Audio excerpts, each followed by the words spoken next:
ബറക്കത്തെടുക്കുക എന്നത് നമുക്ക് തോന്നിയതുപോലെ ചെയ്യാൻ പാടുണ്ടോ? പാടില്ല.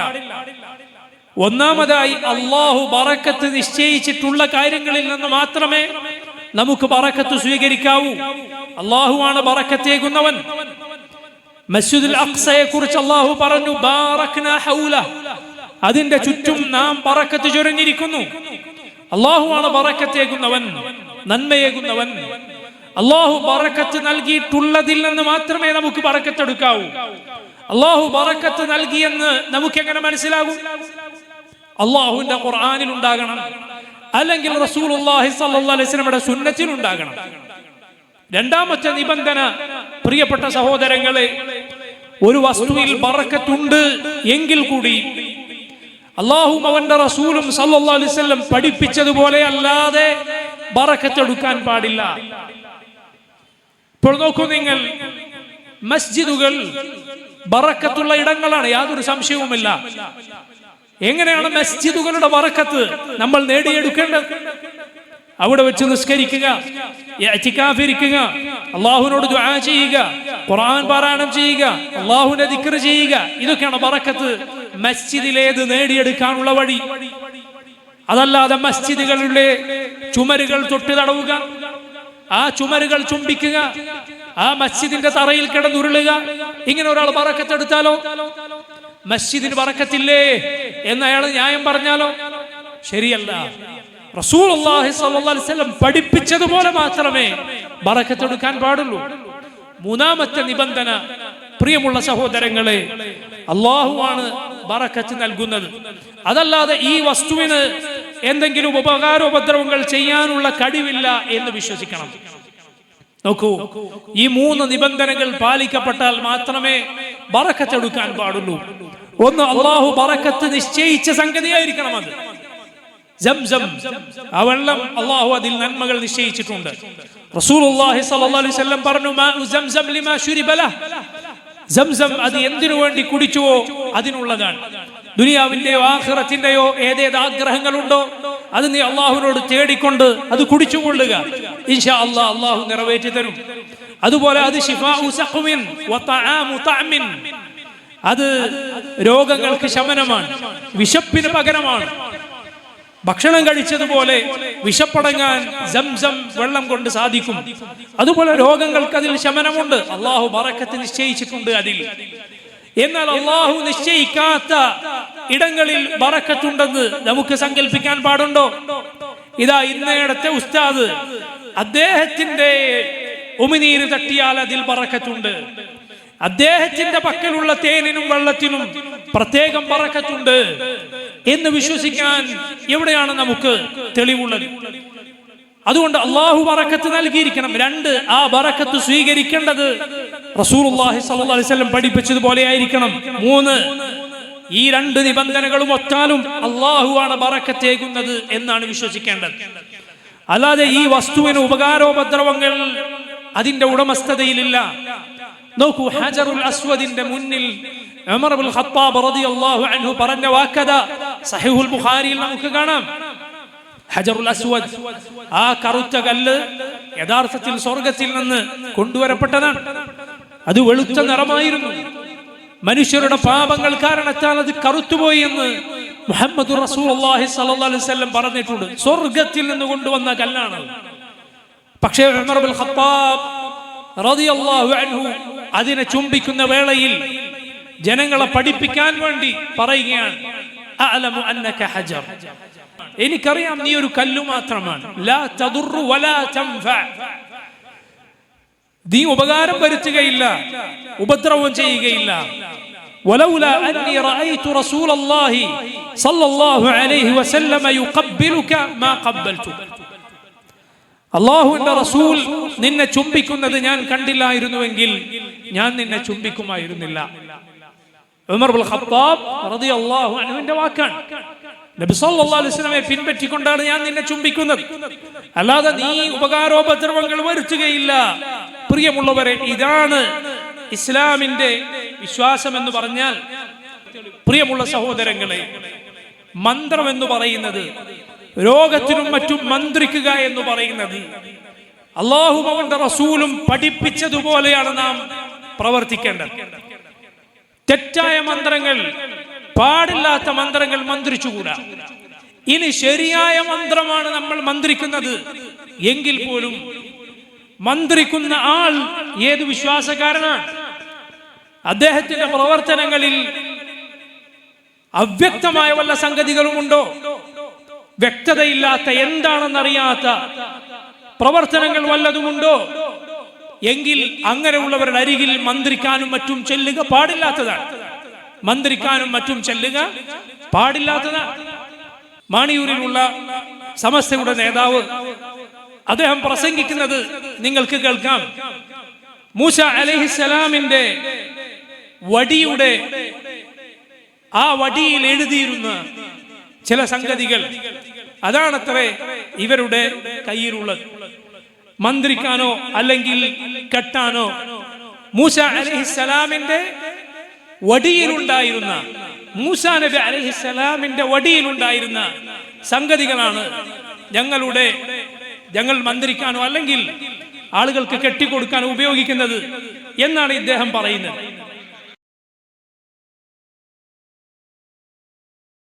റിയോ മൂസാ നബി അലൈഹിസ്സലാമിന്റെ വടിന്റെ മേലെയുണ്ട് ചില പേരുകൾ. മൂസാ നബി അലൈഹിസ്സലാമിന്റെ വടിന്റെ മേലെയുണ്ട് ചില പേരുകൾ. മൂസാ നബി അലൈഹിസ്സലാമിന്റെ വടിന്റെ മേലെയുണ്ട് ചില പേരുകൾ.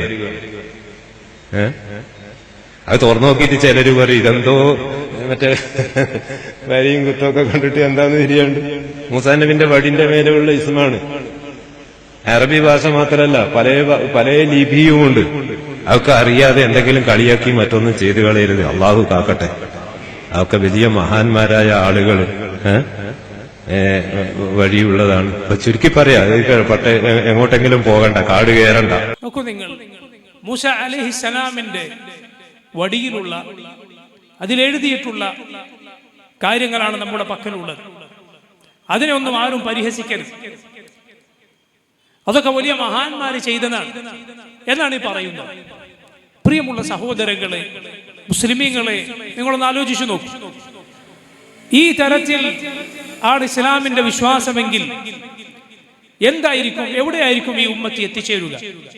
നമ്മുടെ റസൂൽ 1400 വർഷങ്ങൾക്ക് മുൻപ് ജീവിച്ച മുഹമ്മദുർ റസൂലുള്ളാഹി സല്ലല്ലാഹു അലൈഹി വസല്ലമയിൽ നിന്ന് ഒരു സംഗതി നമുക്ക് കിട്ടണമെങ്കിൽ, അത് റസൂലുള്ളാഹി സല്ലല്ലാഹു അലൈഹി വസല്ലം പറഞ്ഞതാണ് എന്ന് നമ്മൾ അറിയണമെങ്കിൽ, നമുക്ക് ഉറപ്പിക്കണമെങ്കിൽ സനദ് വേണം, തെളിവ് വേണം, പാരമ്പര്യം വേണം. മുഹമ്മദ് നബി സല്ലല്ലാഹു അലൈഹി വസല്ലം പഠിപ്പിച്ചതാണ് ഒരു കാര്യം, നബി പറഞ്ഞതാണ് എന്ന് നമ്മൾ വിശ്വസിക്കണമെങ്കിൽ റസൂലുള്ളാഹി സല്ലല്ലാഹു അലൈഹി വസല്ലം വരെ എത്തുന്ന സനദ്, പരമ്പര ഉണ്ടായേ പറ്റൂ. അല്ലെങ്കിൽ നമുക്കത് വിശ്വസിക്കാൻ പാടില്ല. അതാണ് അൽ ഇസ്നാദു മിനദ്ദീൻ. ഇമാം അബ്ദുല്ലാഹി ഇബ്നു മുബാറക് റഹിമഹുല്ലാഹ് അദ്ദേഹത്തെ പോലെയുള്ള മഹാന്മാരായ മുൻഗാമികൾ പറഞ്ഞത്, സനദ് എന്ന് പറയുന്നത് മുറിയാത്ത കണ്ണികൾ അടങ്ങുന്ന ആ പരമ്പര എന്നത് ഇസ്ലാമിന്റെ ഭാഗമാണ്. വലൗലൽ ഇസ്നാദു ലഖാല മൻ ശാഅ മാ ശാ. ഇസ്നാദ് ഇല്ലായിരുന്നുവെങ്കിൽ തോന്നിയവന് തോന്നിയതൊക്കെ പറയാമായിരുന്നു. ഈ ആളുകൾ, ഇദ്ദേഹം ഈ മന്ത്രിച്ചു കൊടുക്കുന്ന ഇദ്ദേഹത്തിന്റെ പ്രസ്ഥാനം അവകാശപ്പെടുന്നത് ഞങ്ങൾ പാരമ്പര്യം ഉള്ളവരാണ് എന്നാണ്. പാരമ്പര്യമുണ്ട് സമസ്തക്ക് എന്നാണ് പറയുന്നത്. നോക്കൂ, റസൂലുള്ളാഹി സ്വല്ലല്ലാഹു അലൈഹി വസല്ലം വരെ എത്തുന്ന യഥാർത്ഥ പാരമ്പര്യമില്ലാതെ ഒരു കാര്യം വിശ്വസിക്കുക നമുക്ക് പാടില്ല. അല്ല എങ്കിൽ മഹാന്മാരായ പണ്ഡിതന്മാർ, മുഹദ്ദിസുകൾ, നബിയുടെ ഹദീസുകൾ നമുക്ക് കൊണ്ടുചെന്ന് എത്തിച്ചു തന്ന ആളുകളൊക്കെ ഈ എടുത്ത അധ്വാനവും പണിയുമൊക്കെ വെറുതെയാണ് എന്ന് നമ്മൾ പറയേണ്ടി വരും. ഒരു ഹദീസ് കിട്ടിയാൽ അത് നബി സല്ലല്ലാഹു അലൈഹി വസല്ലം പറഞ്ഞതാണോ അല്ലേ എന്ന് സ്ഥിരപ്പെടുത്താൻ വലിയ അധ്വാനമാണ് അവർ അധ്വാനിച്ചിട്ടുള്ളത്. അവരുടെ ജീവിതം ആ വിജ്ഞാനത്തിനു വേണ്ടി അവർ മാറ്റിവെച്ചിട്ടുണ്ട്. നബിയിലേക്ക് ചേർത്തപ്പെട്ട കാര്യങ്ങളിലെ നെല്ലും പതിരും വേർതിരിക്കുവാൻ. മുഹമ്മദ് നബി സല്ലല്ലാഹു അലൈഹി വസല്ലമയിൽ നിന്ന് ഇത് വിശ്വസിക്കണം. അങ്ങനെയാണ് നബിയിൽ നിന്ന് വന്ന കാര്യങ്ങൾ നമ്മൾ വിശ്വസിക്കേണ്ടത്. പ്രിയ സഹോദരങ്ങളെ, എങ്കിൽ മുഹമ്മദ് നബി സല്ലല്ലാഹു അലൈഹി വസല്ലമക്ക് വർഷങ്ങൾക്ക് മുൻപ്, ആയിരക്കണക്കിന് വർഷങ്ങൾക്ക് മുൻപ്, ഈസാ നബിക്ക് മുൻപ്, യഹ്യാ നബിക്ക് മുൻപ്, സക്കരിയ നബിക്ക് മുൻപ്, ദാവൂദ് നബിക്ക് മുൻപ്, സുലൈമാൻ നബിക്ക് മുൻപ് അലൈഹിമുസ്സലാം അവരെക്കാൾ മുൻപേ ജീവിച്ച തൗറാത്ത് നൽകപ്പെട്ട മൂസ അലൈഹിസ്സലാമിന്റെ വടിയിലുണ്ടായിരുന്ന ഒരു സംഗതിയാണിത് എന്ന് ഈ കാലത്ത് ഈ നൂറ്റാണ്ടിൽ ജീവിക്കുന്ന ഒരാൾ പറഞ്ഞാൽ, മുസ്ലിം ഉമ്മത്ത് അതും അതുപോലുള്ളതുമൊക്കെ വിശ്വസിച്ചാൽ എവിടെ എത്തും ഈ ഉമ്മത്ത് എന്ന് നിങ്ങളൊന്ന് ചിന്തിച്ചു നോക്കൂ. ഈ ദീനിൽ പ്രമാണങ്ങൾക്ക് പിന്നെ എന്ത് പ്രസക്തിയാണുള്ളത്? ഹദീസുകൾക്ക് പിന്നെ എന്ത് പ്രസക്തിയുണ്ട്?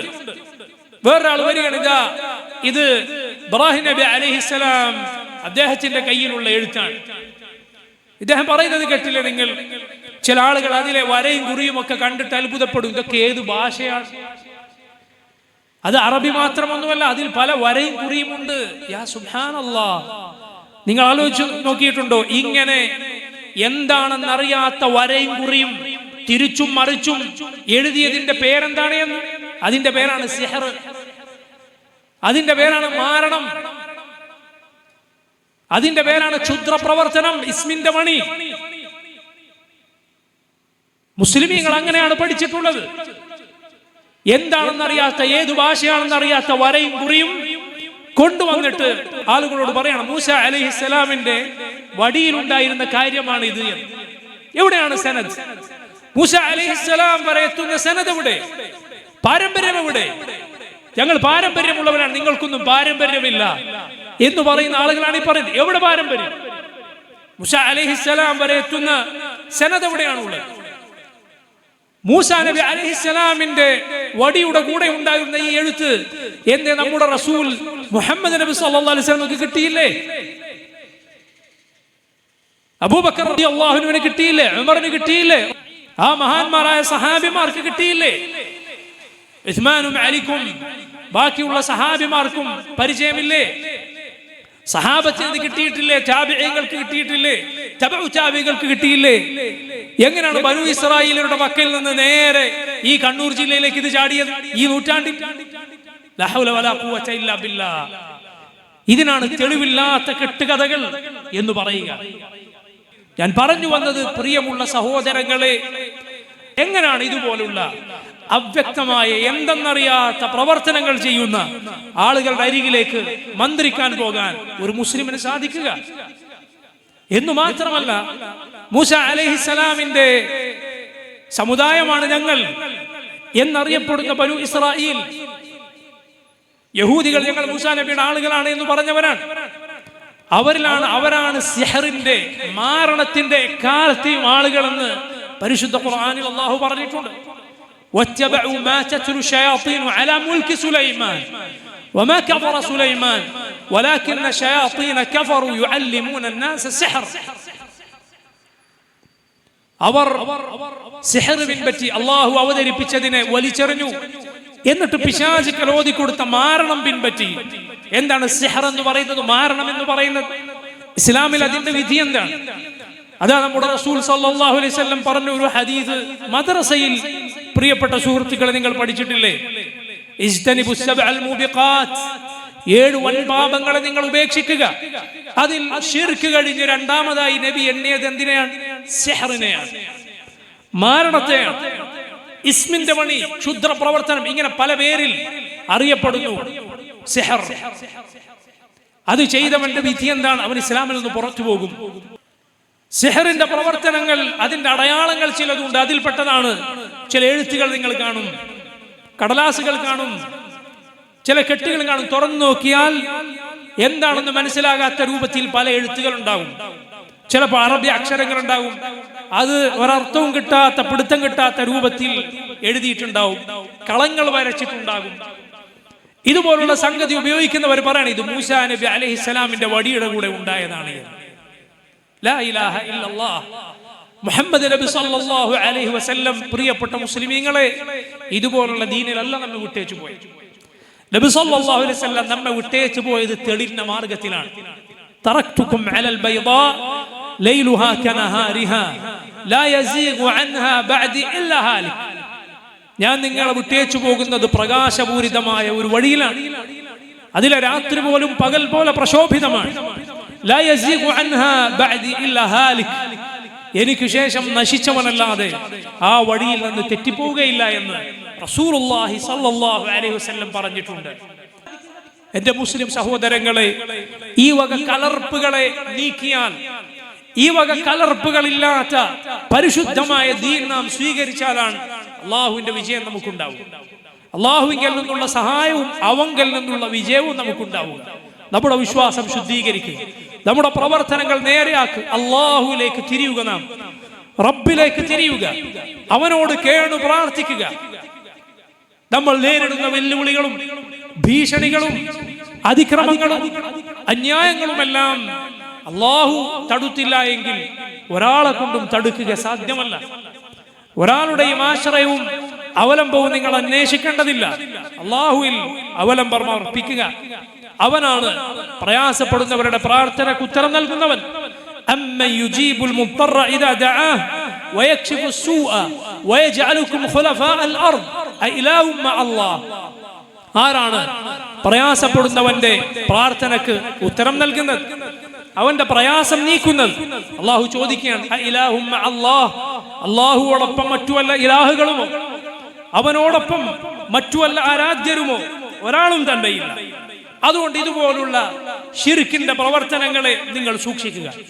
രോഗം വന്നോ എന്ത് ചെയ്യുക? ചികിത്സിക്കുക. റസൂലുള്ളാഹി സ്വല്ലല്ലാഹു അലൈഹി വസല്ലം പറഞ്ഞു, തജാവൂ, നിങ്ങൾ ചികിത്സിച്ചു കൊള്ളുക. ഫഇന്നല്ലാഹ അസ്സ വജല്ല ലം യദഅ ദാഅൻ ഇല്ലാ വദഅ ലഹു ദവാഅ. അല്ലാഹു ഏതൊരു രോഗം നിശ്ചയിച്ചിട്ടുണ്ടോ അതിനവൻ മരുന്നും നിശ്ചയിച്ചിട്ടുണ്ട്.